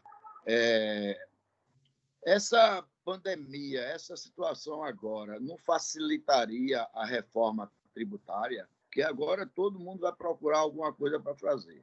Como as empresas que estão reinventando-se, eu digo isso no exemplo lá daqui de casa, por exemplo, meu filho começou o ano passado com venda online, né? E este ano a loja de prazer está vendendo mais do que o ano passado, porque está vendendo online. Ou seja, concentrou todas as vendas online das outras lojas e ela ultrapassou muito mais do que a gente esperava. Eu acho que é o futuro.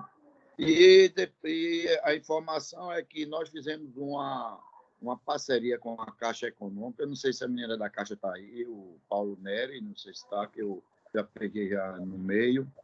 E foi um sucesso absoluto. E nós aproveitamos esta parceria de atendimento, tirar dúvida, né, do pessoal para diminuir as filas quilométricas que tinham, e surgiu o efeito, sim, muito grande, que 40% das pessoas que nos procuravam para tirar as dúvidas sobre a ajuda das R$600, 40% não tinha nenhum tipo de fonte de renda.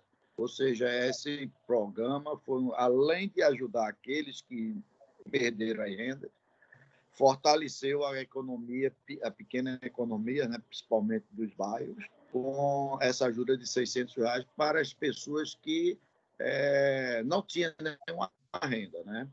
E o que me chamou a atenção foi um pronunciamento do presidente, eu acho, da Caixa Econômica, se não falha a memória lá atrás, que ele disse que bateu recorde em aplicação financeira na poupança.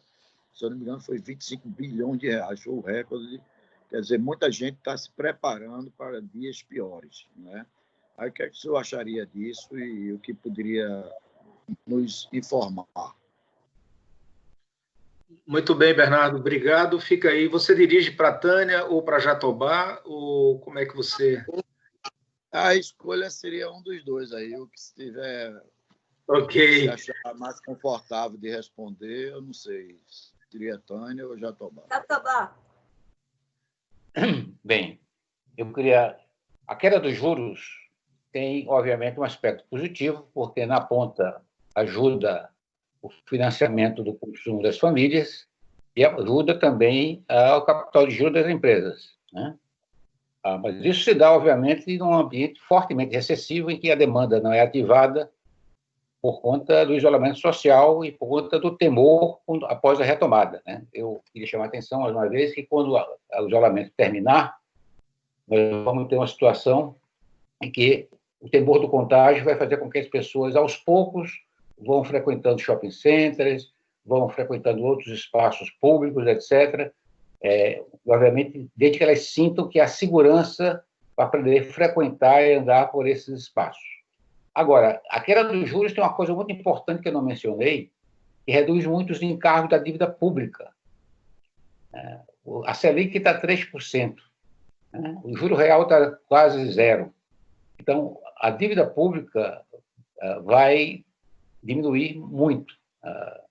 Claro que teve um impacto negativo da desvalorização do dólar, que aumenta a dívida em dólar. Quando você converte a dívida em dólar em real, ela fica muito maior. Mas, do ponto de vista interno, olhando para as pessoas, quando você tem uma redução dos juros, incentiva o consumo, pode facilitar o capital de giro e traz a redução dos encargos da dívida. O grande problema da redução dos juros é um problema antigo, que nós já discutimos nos fóruns aí da FEComércio e do SEBRAE, é como essa redução dos juros chega na ponta. Porque nós temos 4 bancos que controlam 80% do crédito. Tem uns oligopólios, o sistema bancário, o surgimento de fintechs, bancos digitais, está ajudando a aumentar a concorrência, mas ainda a gente tem aí quase que um grupo pequeno que define a taxa de remuneração que vai para a ponta. Então, o Banco Central precisa agir com mais rapidez para enfrentar essa situação. A segunda questão tem a ver com a facilitação da reforma tributária. Bernardo, eu discordo. Eu acho que, em condições normais, a União até hoje não apresentou uma proposta de reforma tributária. Tem uma proposta na Câmara, tem outra no Senado. Tem uma proposta dos Conselhos Secretários da Fazenda. Há 25 anos que se discute reforma tributária, inclusive no momento de maior prosperidade desse país, e não se avançou. A reforma tributária exige um tipo de concertação, de acordo, de coordenação, envolvendo todos os entes da federação, que atinge a arrecadação de todos os entes. Fazer uma reforma tributária no meio de uma crise dessa profundidade, com a incerteza de perda da arrecadação, não bastassem já as perdas causadas pelos programas de combate à pandemia e de auxílio a quem precisa, eu acho muito difícil. As condições políticas não estão presentes, ela é necessária, eu tenho defendido isso em vários fóruns, a maior parte dos empresários não tem dúvida sobre isso, nós temos um sistema tributário extremamente oneroso, extremamente regressivo, mas, infelizmente, as condições políticas... Então, além da questão econômica, da gente estar num ciclo profundamente recessivo, você tem um problema de descoordenação política, sobretudo entre governadores e presidentes da República. Você não consegue avançar numa reforma tributária se esses entes não tiverem se colocado de acordo. A Constefaz, por exemplo, tem uma proposta. A União... Então, eu posso mudar de opinião, como sempre mudei em outras situações, mas a minha leitura da situação política e econômica atual não me permite ter vista com relação à possibilidade da reforma tributária ocorrer neste governo. E as transferências às pessoas, claramente é um programa importante.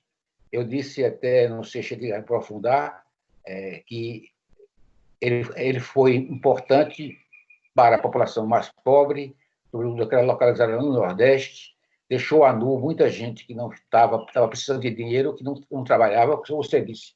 Um grupo significativo de pessoas eram não economicamente ativas e receberam esse dinheiro, né? Mas precisavam desse dinheiro. Eu não sei se... Eu acho que o crescimento da poupança, eu acho que tem a ver com a incerteza das classes médias, mais do que com a população de baixa renda. Tem uma coisa também que eu queria ressaltar. O nível de gasto caiu muito da população. Quem tem cartão de crédito viu suas faturas caírem significativamente. Então, por incrível que pareça, um efeito colateral foi que, em algumas famílias, nas classes B, A, B, C, talvez, você conseguiu chegar ao final do mês com um pouco mais de dinheiro, parte desse dinheiro, na cultura brasileira, aplicado na poupança. Essa é apenas uma hipótese. Mas, para os grupos de muito baixa renda, esse dinheiro foi fundamentalmente usado para atender necessidades básicas de alimentação, higiene, porque isso é fundamental. Obviamente, nós temos, por enquanto, muitas hipóteses e muitas das informações virão a público nos próximos meses, vão ter que fazer alguns estudos, mas eu acho que esse aumento de poupança não foi fundamentalmente esse grupo que recebeu o Corona Voucher, foi fundamentalmente de outro segmento da população que, na incerteza e com a queda das despesas, permitiu, então, usar esse dinheiro na poupança. Talvez isso explique por que aumentou substancialmente o volume de depósito na poupança. Bom, obrigado, Jatobá. Nós temos aqui inscritos mais dois conselheiros, Calado e, na sequência, Joaquim Castro. Eu, antes de passar para os dois, nessa ordem, queria comentar, Jatobá, que dois internautas tinham feito perguntas similares e eu, portanto, já dou como respondidas. Nós temos aqui o Silvio Oliveira, o Marcelo Tavares, que fizeram perguntas, a Débora Florencio, relacionadas, seja às reformas, e você já mencionou, e relacionadas à questão do crédito. E para reforçar, antes que a gente passe aí para Calado e Joaquim Castro, complementando as indagações e preocupações relativamente ao acesso ao crédito, a pergunta que vem é: por que o crédito não está sendo concedido na medida das necessidades e o que fazer para que as instituições financeiras, nessa arquitetura oligopolizada que você já mencionou, propiciem o acesso ao crédito para o pequeno negócio, para a economia como um todo, mas em especial para o pequeno negócio, já que nós temos apenas, pelos dados que foram aqui apresentados, uma taxa de sucesso de 14%, ou seja, 58% de quem tentou acessar o crédito, teve o crédito negado, e 28% ainda estão aguardando resposta. De sorte que, passados aí 2 meses agudos da pandemia, 2 meses e meio, nós temos apenas 14% de taxa de sucesso na obtenção de crédito. Então, com isso, a gente completa esse tema crédito, dando espaço aqui à indagação dos internautas. Você poderia comentar, Jatobá? Posso sim. Veja, os programas de apoio a pequenas e médias empresas foram mal desenhados, na minha visão. Primeiro, existe uma excessiva regulação do sistema bancário, quer dizer, uma forte regulação do sistema bancário pelo Banco Central, e os bancos são tradicionalmente conservadores, eles são avessos ao risco. E quanto maior o risco, maior a taxa de juros, e maior a solicitação de garantias para empréstimo. Ontem foi aprovada, foi emitida uma medida provisória ampliando o Fundo Garantidor de Crédito, o que permitiria, então, porque grande parte do problema está na garantia. Então, muitas das pequenas e médias empresas não tinha como dar garantias para esse empréstimo, e os bancos são muito conservadores. Então, você enfrenta a burocracia bancária, a natureza do sistema de financiamento, a demora do governo federal em emitir nova regulamentação, precisava a regulamentação adicional para poder o crédito ser concedido, e não houve, por exemplo, a agilidade que houve na Alemanha, ou então a extensão que houve na Alemanha. A Alemanha pagou praticamente, por incrível que pareça, pagou praticamente as folhas salariais. Então, aqui a gente não está pagando a folha das empresas. A gente está tentando encontrar mecanismos para facilitar o acesso ao crédito, a taxa de juros mais baixas e com agilidade, porque a crise não espera, a crise é avassaladora, então você tem que ser muito ágil. E a burocracia é tão grande que essa agilidade é praticamente impossível de ser alcançada. Vamos aguardar o redesenho do sistema de financiamento, do Planamp, né, que foi objeto de muitas críticas de todos os empresários e empresariais do país. Vamos ver com esse fundo garantidor que foi aprovado ontem, consegue minorar essas demandas excessivas por crédito, e esse novo desenho pode talvez fazer com que, embora tardiamente, o crédito chegue às mãos das empresas. O meu temor é que, em alguns casos, tenham chegado tarde demais. Quer dizer, as empresas não estão conseguindo pagar suas dívidas, não conseguindo pagar seus funcionários, então, ou vão ficar sem poder pagar a dívida e vão, em vez de manter seus funcionários, vão demiti-los. E é isso que, inclusive, a gente viu nas pesquisas do SEBRAE, nas pesquisas da FIEP. Muito bem, obrigado, Jatobá. Na sequência, nós temos Calado e, em seguida, o Joaquim Castro. E repito que aqueles conselheiros que quiserem fazer intervenções, levantem aí a mão, nesse ícone que tem na barra horizontal abaixo da tela, clica lá para eu poder registrar aqui na fila de inscrição. Vamos lá, Calado, com você a palavra. Bom dia a todos. Queria parabenizar a palestra da professora Tânia, do professor Jatobá, dizer que é muito enriquecedor para todos nós. Comentário muito breve. Há uma constatação de que temos uma crise sanitária que, consequentemente, traz uma crise econômica, mas, no caso do Brasil, nós temos também uma forte presença de uma crise política. Esta semana, em particular, ela está muito agudizada. Então, a primeira questão que eu coloco é: teremos saída sem a solução da crise política?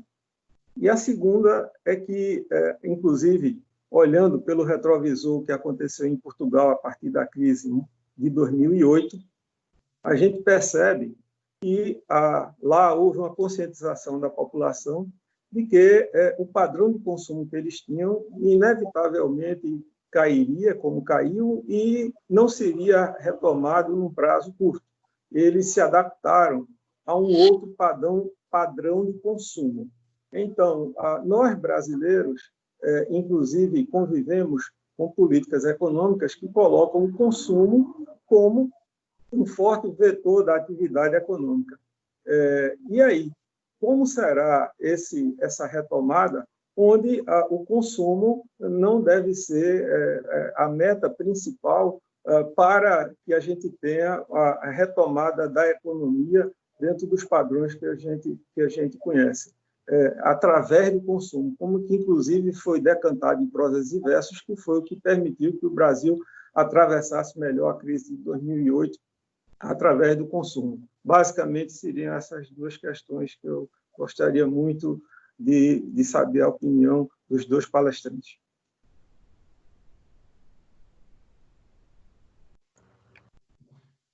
Ok, com vocês, Tânia Jatobá. Eu vou falar do segundo e Jatobá fala do primeiro, para a gente dividir. Crise política, para tu. Ok. Veja, é uma coisa muito preocupante. Eu queria, inclusive, chamar a atenção para o exemplo de alguns países que, em função de uma crise sanitária dessas características, dessa profundidade, deixaram as diferenças político-ideológicas de lado e se uniram para enfrentar o problema. O primeiro exemplo aqui é da Argentina, né, onde existe, historicamente, um clima de conflito entre a União e as províncias, e onde existe uma clivagem político-ideológica importante entre peronistas e não peronistas. Mas essas forças políticas se uniram, a Argentina conseguiu perceber cedo a necessidade do isolamento social, o fez, teve um número de mortes muito menor do que o de Pernambuco, tá certo? E vai sair muito mais, com mais equilíbrio, com menos morbidade e mortalidade da crise que muitos países, inclusive o Brasil. Outro exemplo de Israel, onde há 1 ano e 2 anos que não consegue formar um governo majoritário, porque toda vez que é uma eleição, falta maioria para formar um gabinete. Se uniu com a oposição e fez a mesma coisa. Então, governo central e governos provinciais ou estaduais, o governo na situação de oposição têm se unido em função de um objetivo comum.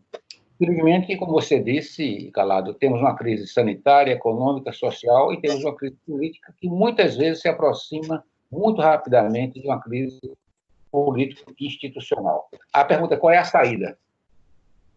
É uma pergunta que eu não tenho uma resposta. Eu tenho muitas dúvidas, tenho muitas incertezas e, na verdade, tenho um grande temor, né? Obviamente que tem uma situação de conflito estabelecida, da natureza do presidente, a República aborda as questões, não vou entrar aqui no detalhe do presidente Bolsonaro. Eu quero constatar o fato que, no meio de uma turbulência dessa, ter-se uma crise político-institucional é um fardo demasiadamente pesado para o país e para as instituições do país. Eu não acredito que vai ter nenhuma ruptura, mas acredito que vamos ter dificuldades de entendimento que adiam a tomada de decisões. Quando eu disse, por exemplo, que as reformas foram adiadas, e que o presidente o Guedes quer trazer reformas para frente, quer dizer, logo após o final do isolamento começou a ter reforma, eu acho que ele vai ser atropelado mais uma vez com outra questão. São as políticas necessárias para retomar o crescimento da economia. Mas aí, claro que vai dizer, não, mas as reformas são importantes. Mas a reforma não tem impacto de curto prazo. Nenhuma reforma, a não ser uma mudança de expectativa, tem impacto de curto prazo. As reformas exigem, o impacto delas leva de 2 a 3 anos ou mais. Veja o caso da Previdência, da Previdência Social. A tributária tem uma transição de 10 anos, tá certo? A única reforma que é possível que o governo vá abordar de frente poderia ser a chamada PEC emergencial, porque ela se dá exatamente para tratar questões de emergência fiscal. Mas eu não acredito que a gente vai ter uma ruptura adicional, mas vai ter mais dificuldade, vamos perder tempo, vamos desperdiçar recursos e devemos desperdiçar, sobretudo, energia que tem que ser colocada no sentido de enfrentar a pandemia. A única coisa que me deixa um pouco menos pessimista é que, nesse conflito, o Congresso Nacional tem assumido um certo protagonismo, uma certa intermediação. E eu acho que essa continuidade do protagonismo pode minorar os efeitos ocorrentes dessa desordenação. Mas é profundamente lamentável que a gente tenha um caldeirão de crises no país num momento tão dramático. Bom, eu vou falar um pouquinho da segunda pergunta de Calado, que é consumo, né? Consumo no Brasil é muito importante. 2/3 do PIB do Brasil, quando lido pelo lado da demanda, é consumo. Então, aqui, consumo das famílias é uma variável importante para a retomada. O problema no Brasil é que isso é o consumo total. Agora, quando você olha quem consome, você tem um consumo reprimido, em parte da pirâmide de renda do país, e tem um consumo exagerado no outro pedaço, que é o reflexo da sociedade brasileira. Uma sociedade tão desigual dessa, isso impacta na composição do consumo. Então, mas consumo precisa estar na nossa agenda da retomada, porque eu não posso pensar em retomada sem olhar para 2/3 da demanda agregada do país. Então, provavelmente, esse debate sobre o consumo vai fazer parte da nossa agenda da retomada. E aí eu vou sugerir 2 critérios para essa agenda da retomada. Eu concordo com o Jorge que a agenda da retomada vai ser mais difícil no Brasil por conta da dimensão política. Esse ambiente brasileiro de disputa, de antagonismo, é muito ruim para a gente enfrentar um momento onde precisa um mínimo de coesão, um mínimo de uma agenda comum que a sociedade possa patrocinar. Então, acho que o ambiente político vai ser um elemento complicador importante, mas mesmo no ambiente político adverso, vai passar uma discussão que é assim, o que é que a gente patrocina na retomada, para retomar? Eu acho que um critério importante é quais são aquelas atividades que têm maior efeito multiplicador. Multiplicador do emprego, principalmente, que a gente vai herdar uma crise no emprego muito forte, e multiplicador da renda, porque consumo é uma variável estratégica na dinâmica da economia. Então, eu acho que essa é uma pergunta que a sociedade brasileira vai retomar por onde? Vai retomar, na minha visão, ponto 1, pelas atividades que tenham maior efeito multiplicador na renda e no emprego, para voltar a acionar a máquina da economia. E a segunda é assim, quais são as atividades que apontam para o futuro, para aproveitar a crise para a gente aprofundar a mudança. Então, por exemplo, infraestrutura, vou dar só um exemplo e vou me calar. Infraestrutura está no meu primeiro critério. Tem um alto efeito multiplicador no emprego e na renda. Agora, a pergunta é, qual infraestrutura? Eu diria que a gente devia botar na agenda a infraestrutura de telecomunicações.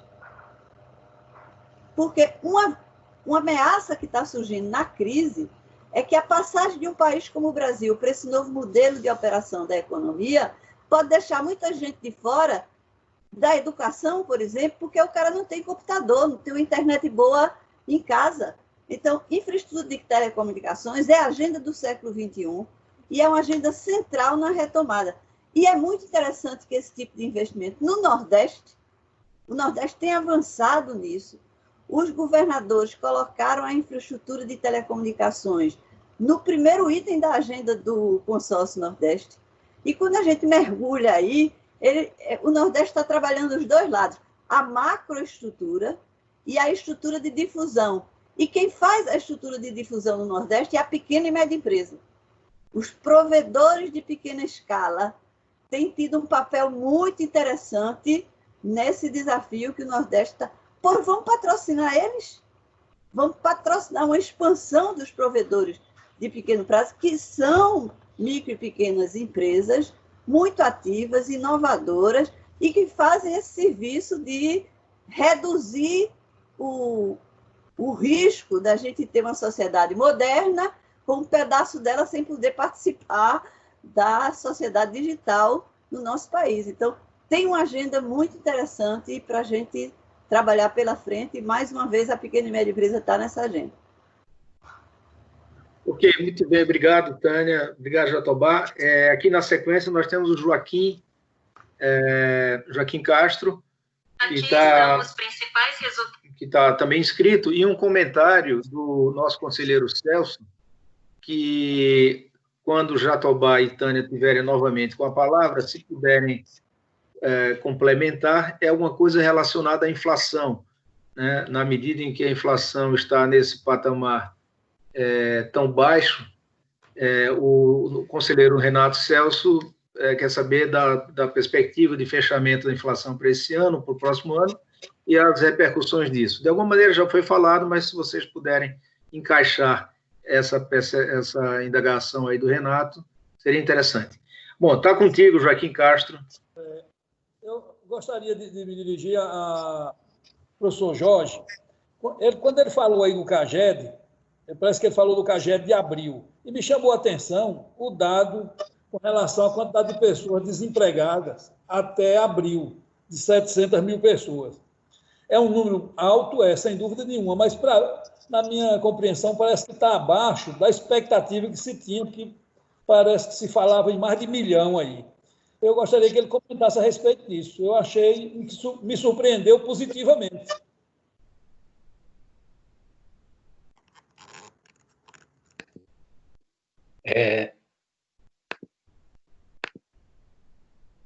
Joaquim, o CAGED para o Brasil não foi pior, porque em janeiro e fevereiro foi positivo. Então, ele não foi negativo em janeiro e fevereiro. Quando você olha o Brasil como um todo, ele foi positivo. Ele foi negativo em março e abril. Então, o que aconteceu em março e abril foi suficiente para anular os saldos positivos de janeiro, fevereiro, e jogar o saldo do quadrimestre, janeiro, abril, no negativo. Então, a expectativa... No caso de Pernambuco já foi diferente. Pernambuco teve variação negativa em janeiro e fevereiro, porque tem o papel aí da cana, do açúcar e do álcool, né? Que afetaram e sempre afetam sazonalmente a geração de emprego formal na economia pernambucana. Mas você mais do que compensou os ganhos de janeiro e fevereiro e lançou o saldo no negativo num valor de 763 mil postos de trabalho, né? Acabou de sair agora a PNAD contínua. O desemprego subiu de 12,4% para 12,6%. Estou dando para vocês um dado que saiu do IBGE agora de manhã. A gente pode argumentar, mas subiu pouco. Subiu pouco porque nós estamos pegando trimestre imóvel, né? Então, pegou fevereiro, março e abril. Entendeu? Ainda tem o dado de fevereiro. Quer dizer, o trimestre imóvel é o seguinte: você tira um mês e coloca outro. Não é um impacto pleno num só mês. Mas, mesmo assim, houve um crescimento de 0,4 pontos percentuais na taxa de desemprego. E com relação à inflação, a inflação está baixa, nós não tivemos choque de oferta, foram positivos. Veja o que aconteceu com o combustível. A demanda mundial por combustível caiu, isso jogou o preço do petróleo para baixo e, portanto, seus derivados. Então, você teve um impacto muito grande da queda de combustíveis. Daí a contribuição para a deflação de abril. A demanda está embaixo, porque caiu muito o consumo, né? O consumo das famílias caiu muito. E, como Tânia disse, o consumo das famílias são quase 2/3 do PIB pelo lado da demanda. Então, como caiu o consumo, não tem como os empresários, a produção aumentar custos, né? E aumentar preços, porque não vai ter mais demanda. A demanda você tem ao contrário, você tem que dar desconto, você tem que baixar preço, diminuir as margens para estimular o consumo. Então, houve... e é por isso que houve uma queda do consumo, voltando à pergunta anterior, e que a poupança aumentou. Então, a renda que era destinada para financiar o consumo, que a gente viu nas exportações de cartão de crédito, por exemplo, como caiu, a demanda foi generalizada, né, com exceção de supermercados, esse dinheiro foi usado para a poupança. Então, eu acho que isso não vai ter impacto. Aí você poderia dizer, a questão da inflação sempre volta à tona toda vez que se fala, por exemplo, em emitir moeda, mas o governo não está emitindo moeda ainda. Mas mesmo que emitisse, o impacto inflacionário seria muito pouco. Não houve impacto inflacionário, por exemplo, da desvalorização cambial. O repasse inflacionário, o repasse cambial foi mínimo, porque a força hegemônica predominante, avassaladora aí, é a da recessão, é da queda bruta do consumo, decorrer de uma queda bruta de renda e decorrente também do fato de que você tem uma situação gera muito temor e incerteza, faz com que as pessoas adiem qualquer investimento, qualquer consumo de bens de consumo duráveis, e empresários adiem decisões de investimento, né? Nós não mostramos aqui, mas Bernardo Peixoto viu isso na apresentação que nós fizemos na FEComércio. Houve uma reversão brutal das expectativas dos empresários. Na área de indústria, chegou quase 50%. Na área de comércio, foi quase 40%. Quando você compara as expectativas dos empresários no mês de abril, com o mesmo mês do ano anterior. Então, quebra de expectativa significa decisões de investimento adiada por parte dos empresários. Quebra de expectativa por parte das famílias significa decisões de investimento adiada. Então, nós não teremos problema com a inflação por algum tempo.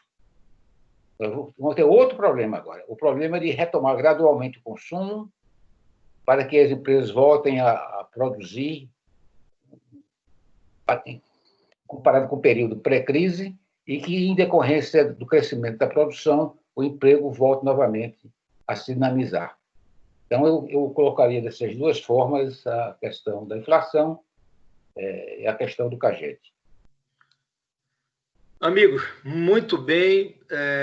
Em função do andamento aqui, do adiantado da nossa hora, e da necessidade de a gente concluir a reunião do Conselho, eu queria devolver a palavra para o presidente Ricardo Essinger, para que ele possa fazer as últimas considerações sobre essa brilhante apresentação de Tânia Jatobá, sempre muito enriquecedora.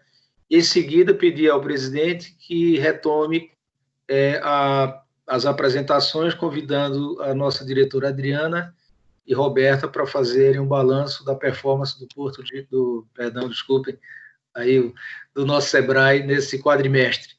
Então, Ricardo Essinger, com você a palavra, se tiver um derradeiro comunicado para Jatobá e Tânia, e em seguida a gente retomar a apresentação. Bom, eu tenho a agradecer a Tânia, a professora Tânia e a Jatobá por essa apresentação, e eu acho que deu para se ver um cenário e que nós devemos estar acompanhando para ver essa evolução. De forma que muito obrigado, e obrigado a todos que também participaram. É evidente que nós não tivemos tempo para poder responder as dúvidas e perguntas de vários, mas eu acho que deu para, pelo menos, dar um norte, dar uma direção aonde é que nós vamos caminhar. Muito obrigado, professora Tânia. Muito